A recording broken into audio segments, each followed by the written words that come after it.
Hello everyone. My name is Yelizaveta Orlova, but you can call me Liza. I'm a women national master and I have represented Canada in numerous international events, which include 5 times at the World Youth Chess Championship and twice at the World Chess Olympiad. I'm currently not a competitive chess player anymore because I am now a full-time chess instructor. I teach chess in schools, lunch and after school programs, and I have many private lessons, all ages and levels. And on top of that, I run a chess club on Wednesday nights for adults where you can eat, drink, and meet new people over the chessboard. Now, today, for my first YouTube video, I've decided I want to show you one of my recent games. The last tournament that I played was actually a little bit over a year ago. It was during the Valentine's Day weekend, and I was playing in the under 2200 section. There were 6 rounds, and I finished with 4.5 out of 6. So I did tie for second. I think I got second, or I tied for second. But I mean, it's always a good feeling, right? To be top 3 after such a long break from chess. So the game that I want to show you today is my 4th round.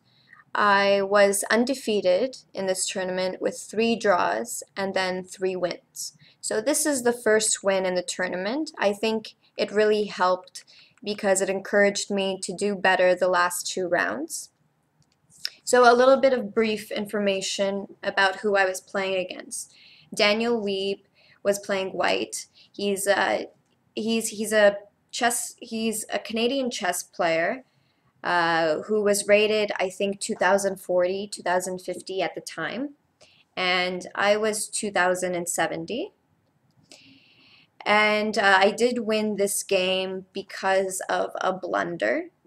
But you know, I think anyone can agree that occasionally you'll have games where you've been putting pressure on your opponent from first move till the last move, or you end up winning a game because your opponent makes a mistake. It happens, right? If it doesn't happen to me, it happens to anyone. And I mean, I have to admit that I've blundered quite a few times. But you know, in a game of chess, either you win or you learn. You should never count losses too seriously. I do understand that sometimes it is very, very sad to lose a game just because of a one-move blunder, but going over those mistakes is going to make you into a better chess player, right? You go over that mistake, you will try not to make it again. Okay, so I'm gonna switch to the board screen now. So my opponent started off with the king's pawn to e4, and I like playing the Sicilian. And I've been playing it for quite a few years now. My opponent plays pawn to c3.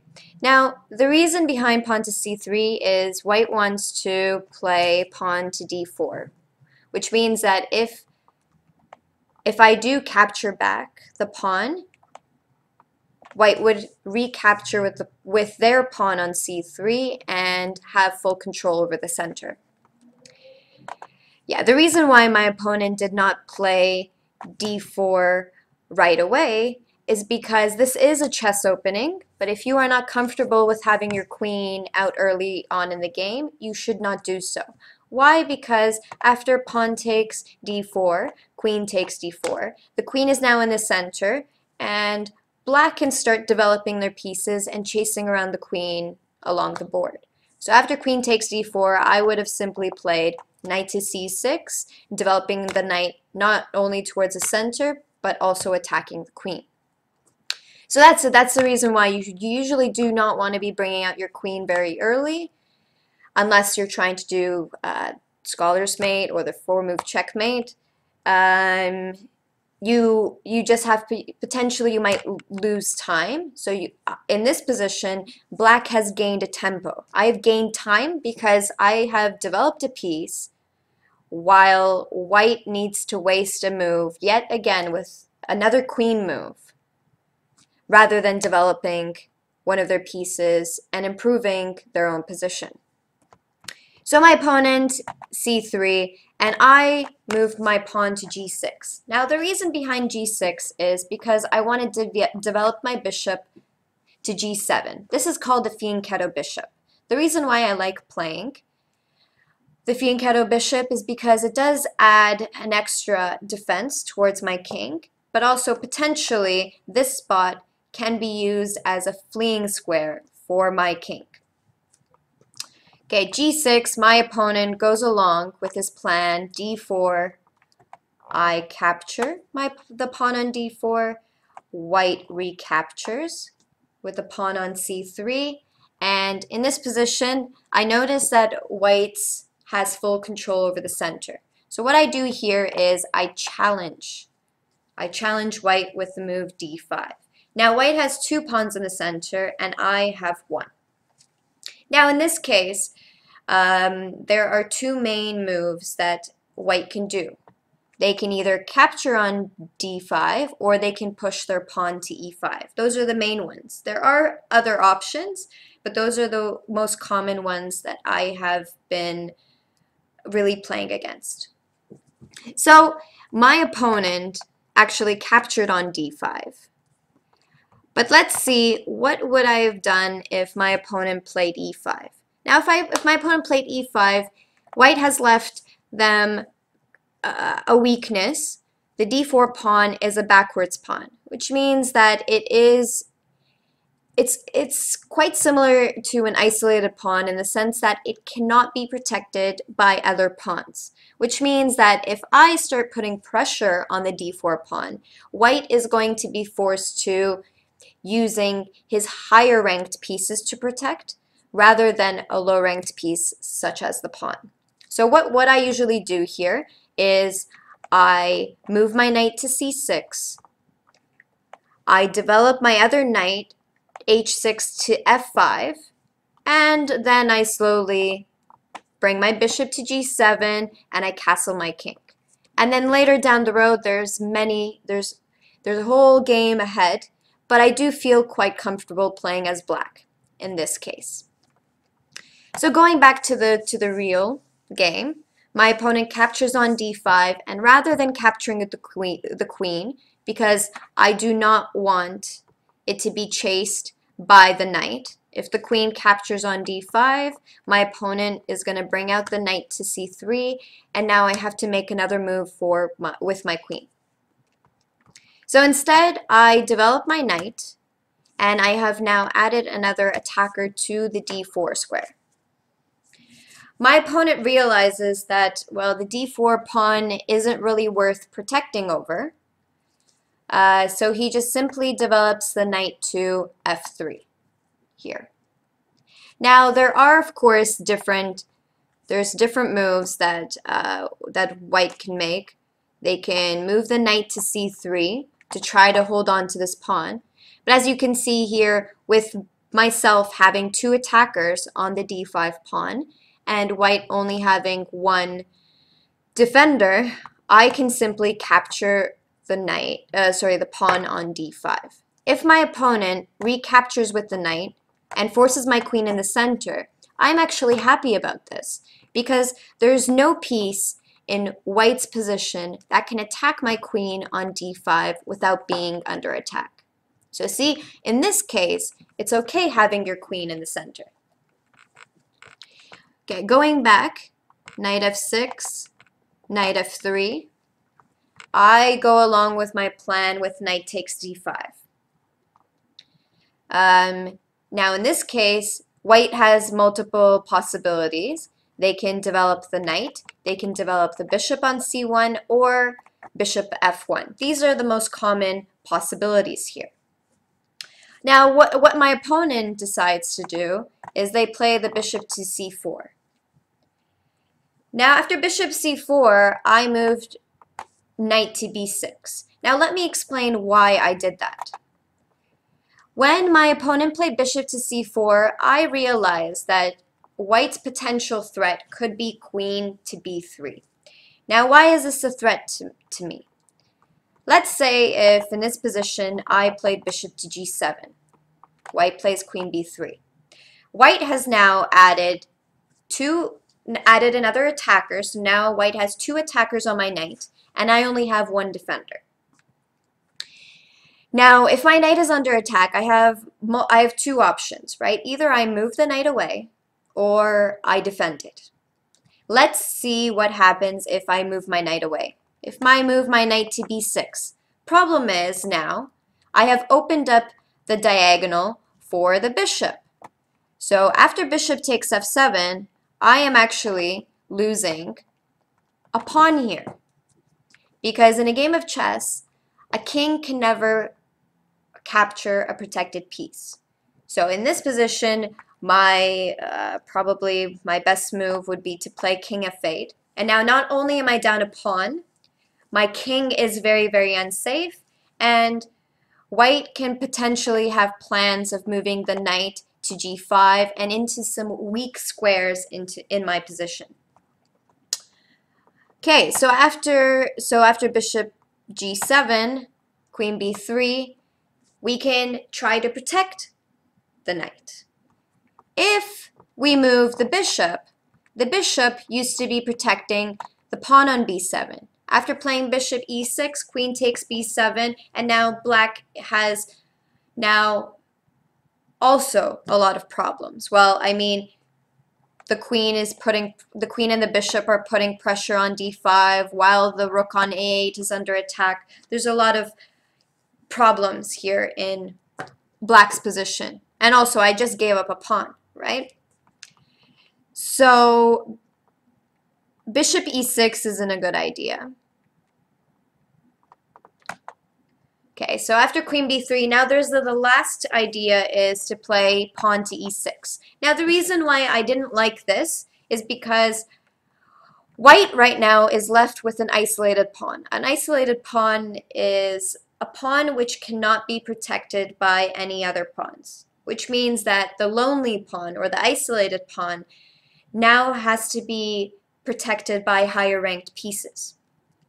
So by playing e6, the reason why I didn't like that is because black can actually force me to also have an isolated pawn, which means now both of us have weaknesses rather than just white. So I wasn't really happy with that idea. So instead, after bishop c4, I played knight b6 right away. So my opponent really liked his bishop on the a2 to g8 diagonal. So he moves his bishop back to b3 because the bishop was under attack by the knight on b6. So next, I go along with my plan. I develop my bishop to g7. My opponent castles. I castle. And bishop e3. Now, bishop e3 is a pretty good move. I mean, we're developing the bishop, but also at the same time, we are adding another protector for the d4 isolated pawn. Now, in my idea, usually when you're playing with a fianchetto bishop, in this case, my fianchetto bishop is a dark squared bishop, which means that I want to get rid of that bishop from any potential exchanges. Because usually what's white plan is to play queen d2 and then bishop h6. And with that idea, my bishop on g7 will be forced to exchange, and I will have less defender for my own king. And my dark squares are going to be very, very weak. So what I do here is I actually go back to d5, and I want to eliminate this bishop on e3. Okay, so here in this case, my opponent doesn't really care about his bishop and develops the knight on c3. So now in this case, I am under attack. My knight is being under attack by 2 pieces, and I only have 1 defender. So now I have to choose which piece my knight is going to capture. Going along with the idea of eliminating the potential threat against my fianchetto bishop, you probably understand that I captured the bishop instead of the knight here. Okay, so knight takes e3. The only choice for white to reply is pawn takes e3. And here I realize that I really need to start improving my position. I have castled, I've developed my bishop on g7, but my 2 pieces on c8 and b8 are not working. So finally, I develop my b8 knight to c6 towards the center, just like any potential chess teacher you have is going to tell you to do so. So knight goes to c6, and my opponent plays knight to g5. Okay, so what is the idea of knight to g5? Well, as you can see here, white has done a discovered attack. By moving the knight to g5, the f7 pawn now has 3 attackers, and I only have 2 defenders. And because the f7 pawn is pinned because of the bishop, we can't move it. I have to figure out a way to protect it. So here are some possibilities. Like, let's take a look at whether or not we can protect the pawn on f7. Okay, so there is the option of playing queen e8. Ooh. Usually you should try not to use your queen to protect such low-ranked pieces, because even though now black has 3 defenders, these 3 defenders are way higher ranked than the 3 attackers that white has. After queen e8, in this position, white would simply play bishop takes f7, creating a fork. So if you don't want to lose your queen, we need to sacrifice the rook on f8. And after knight takes f7, white is up material for, well, for nothing. I mean, because black made the queen e8 mistake. Now going back, knight to g5, there is potentially another move. Bishop goes to e6, but the problem is with bishop e6 is now there is 2 attackers on the bishop, and there's only 1 defender, which means that in this case, black would be losing a pawn by, bishop takes e6, pawn takes e6, and knight takes e6 here. So my only possibility after knight to g5 is actually to block the bishop's diagonal. So what I do here is I play pawn to e6. Now, playing pawn to e6 not only blocks the bishop's diagonal, but I've done a discovered attack on the knight on g5. My opponent sees this and moves his knight from g5 to e4. Okay, so in this case, in this position, I was getting a little bit fed up with the bishop on b3 because, well, I really didn't enjoy what type of threats he was doing on towards this diagonal. So what I do here is I play knight a5. Now, not the only reason why knight a5 is attacking the bishop on b3 is if the bishop moves, I want to get my knight to c4, which is a very, very good square. And I think the knight goes to c5 or c4 a lot of the times in the Sicilian defense. So after knight a5, my opponent was very stubborn and really wanted to keep that bishop on b3. So he plays bishop to c2. Now what he doesn't realize here is that by playing knight to c4, I am actually doing a fork on the b2 pawn and the e3 pawn. When I played knight to c4 here, my opponent was actually thinking for approximately half an hour, and I think he realized the mistake that he did here.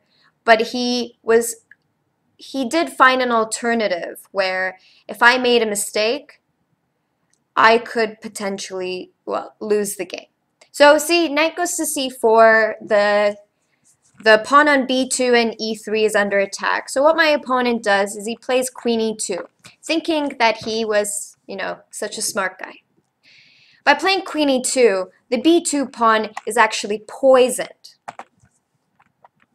It's poisoned here. Now the reason why it's poisoned is because if I capture it, when I capture the pawn, my knight is already in a restricted zone. There is no potential moves that my knight can go to without being captured from b2.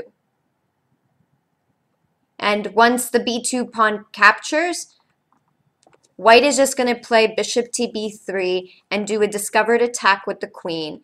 And once again, the knight has no moves and my knight is trapped.